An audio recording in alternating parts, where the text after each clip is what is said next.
at midfield. Handoff goes to Ricky Mullen. He's able to bully his way out to the 48-yard line. Tackle made by Jeremiah Mitchell. A.J. Hodgkins in the mess as well. Perfect situation right here for the Tigers to take back this ball and get this guys back out there. Yeah, you just need to give Nicholas King some opportunities. When the defense does their job, King has been about as good as any outside of that fumble here to start the game. Again, a different kickoff here for the Tigers, a 1 p.m. start. Handoff on a third down, and Mullen won't get there. Make it 4th and 2 now from the 48 of Riverside. And I'm sure that Chaffey's head man, Rob Hadaway, learned his lesson from last time, as it looks like he's going to send his punt unit out there. Yes, he does.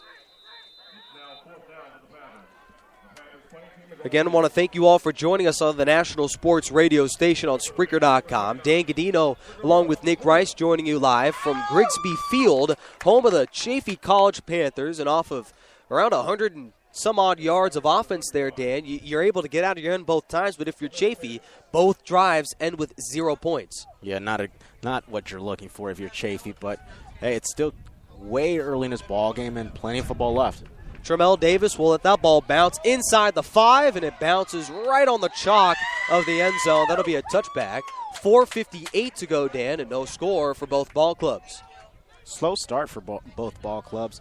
2 turnovers, both teams, so a little bit of sloppy play going on in this first quarter, and it's expected. It's an early game. The last time Riverside played an early game, we know the end result of that story. One. A loss to Grossmont, which was considered one of the biggest upsets in JUCO history. Nobody called that one a win for Grossmont. Absolutely not. Dan, you were the first to mention a blowout in favor of the Griffins. Chaffey, with the skin on their teeth, are in this game and looking towards a conference championship. Just about 3 weeks ago, they were the last team that I'm sure everyone expected to have that mark, but they are in a win-and-you're-in scenario today to go along with Riverside. Both teams, if they win this ball game, then they are the National Central Conference champions, and that's going to be certainly something special to look out for as we go into playoff time. It would. It'd be a lot of momentum you're bringing on your back, and it just aids you. It gives you that confidence needed in that playoffs when things get really iffy. Well, that confidence is there to back you up. Denzel Foster slips out of one man, and here he goes. Out to the 30, skips 35, zigzags to the 40, and he's on his feet. Midfield, a convoy in front, off to the races, 45, and he's upended at the 35-yard line. Denzel Foster, that'll be a gash for 35, move the chains. That's what he does best, eluding all defenders, breaking tackles, shifting left and right. He ran 40 yards there, but it seemed like he ran to 80. Boy, yeah, that was about a 200-yard run. If you take a look at how many times he cut across the field, man down and hurt is for the Panthers, Anthony Yim. And, Dan, I'm not sure if you're aware, but a couple years ago, Corona Centennial won the CIF Inland Division and were one game away from the state championship. Anthony Yim, who's now down and hurt, was one of the 2 linebackers for Corona Centennial who led the charge. The other linebacker starting today is Anthony Hughes.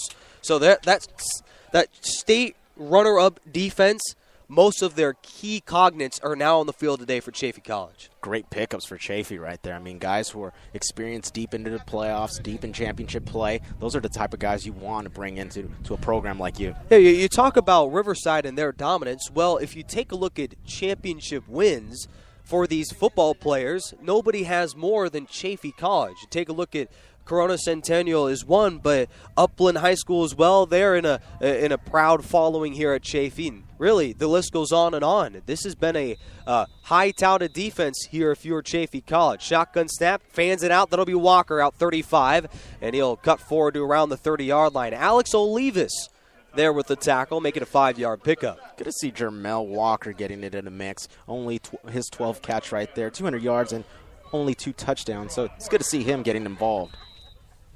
Jermel Walker had the touchdown grab last week on an impressive leaping reception for the freshman. Great news, he'll be back next year to go along with Juwan Thomas. He's out of the game, but should see some a real significant playing time. Man, as the tight end is Matthew Moore, and he's had a quiet start to the season. Play action fake, King looking long. And over the head of just about everybody. Going to Isaac Whitney one more time. Do you like the play calls here, going to Whitney early and often?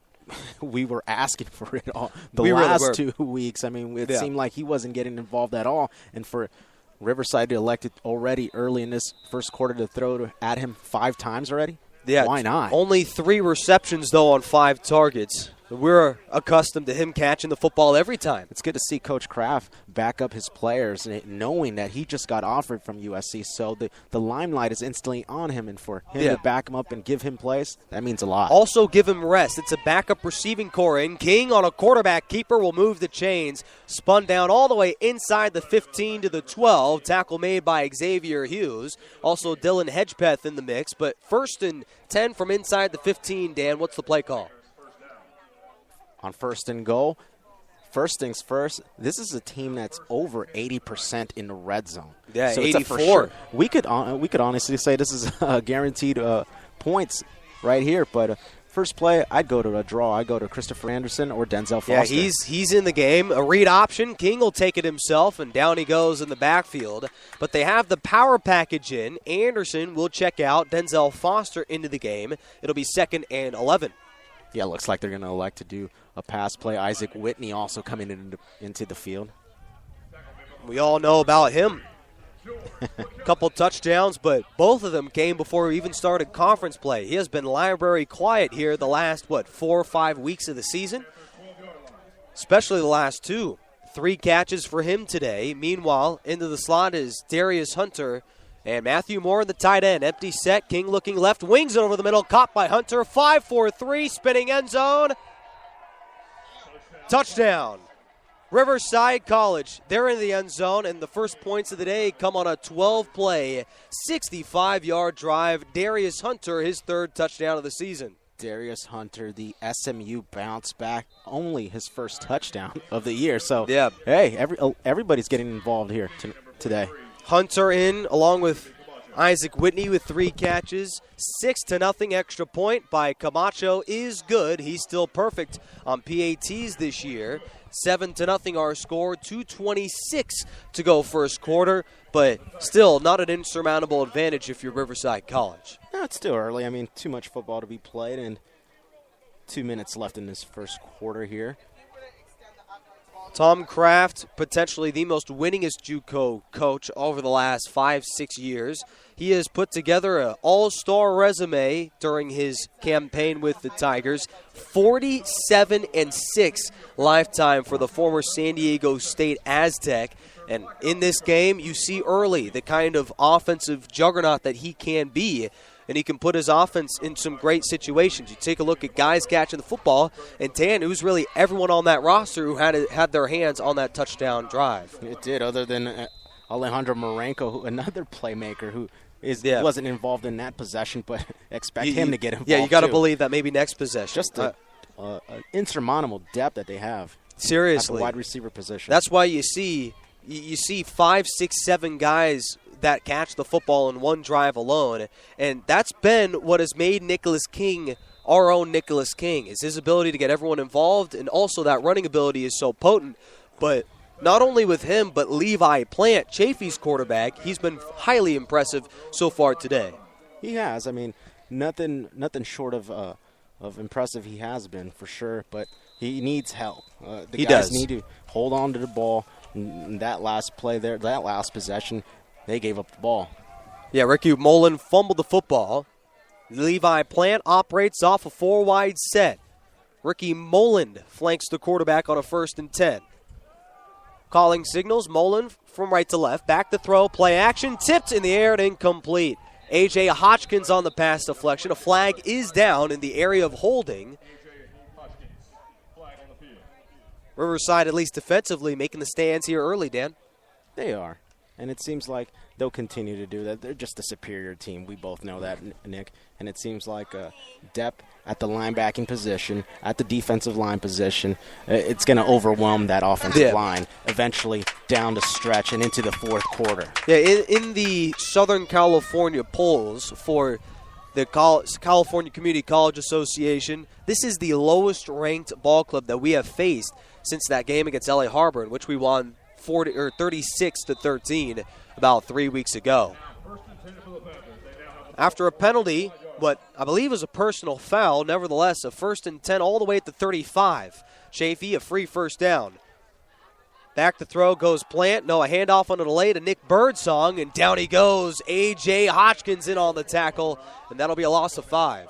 Already his 66th tackle of the season, a guy who's involved in pretty much every single play, it seems like, on that defense. He's a bounce back from the University of Wyoming in the Mountain West Conference. And really, it looks like he hasn't missed a beat. What's great about A.J. Hodgkins, and real interesting story, is that he didn't even attend Riverside practice until a week before the start of the season. So he just walks in and all of a sudden is the best defensive player statistically on the #1 defense in the state, Riverside College. Cornerback blitz, here goes Plant, wings it on the run, and a fine last-second drop.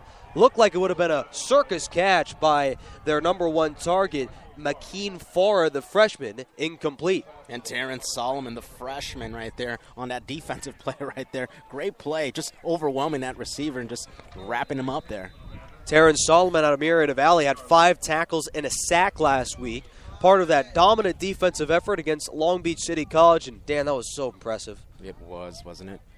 Probably one of their best performances of the year, for sure. Absolutely. You take a look at the 21 points. Most of that came over the last couple of minutes of the football game. They really jousted the #1 team in the country as the pass is dropped by McKean Farah. That'll be a 15-yard hit on the helmet by A.J. Hodgkins, but yet another bone-jarring collision, Dan. Yeah, actually, that hit was from Terrence Solomon. Again, 2 straight plays, but a little too much celebrating after. Should have just hit him, turn around, get back into the huddle instead. Too much extracurricular activity. See, that's why I'm done playing football. Hits like that, it really brings you. Puts things into perspective for sure. It does. I mean, that hit you can see from the beginning. He ran that slant route and read like a book. Terrence Solomon from the get-go was ready to make that hit.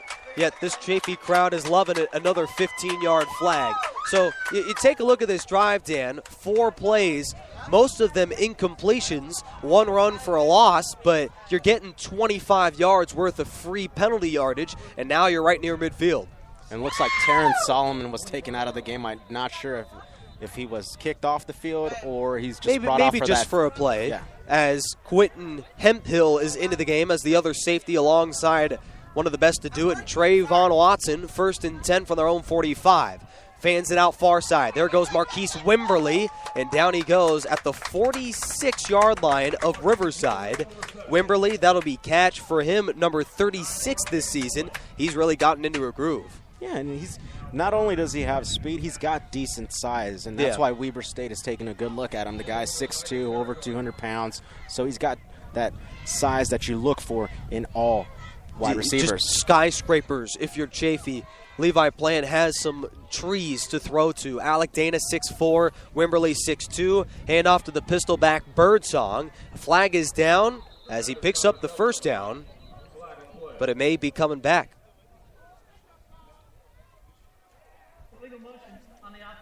Illegal motion. 54.7 seconds to go. Riverside on a 12-play, 75-yard scoring drive. Capped it off with a Darius Hunter touchdown. That's the lone points today.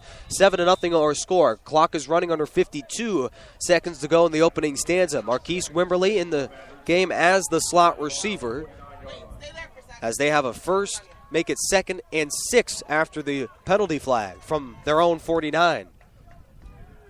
2-back set. Tyler Telfie motions out. Play action fake on the move. Plant incomplete. Intended to his main target, Michael Robert. 31.9 seconds to go. And trailing by 7, Chaffey has a 3rd and 8. Very manageable still. Nothing out of the ordinary right here. A 3rd and 6. Plenty of plays in your playbook for sure if you're Chaffey. When Chaffey is converted the most 3rd downs in the conference, they're 40 of 112, 51 of 131, my apologies. That places them as the #1 3rd down team in the National Central Conference, which certainly is saying something. Back to throw goes Plant. Looking left, pass rush coming. Eludes out of one sack. Fires on the run. It's nearly picked off, but dropped by Trayvon Watson in a little extracurricular activities and a flag that may be against the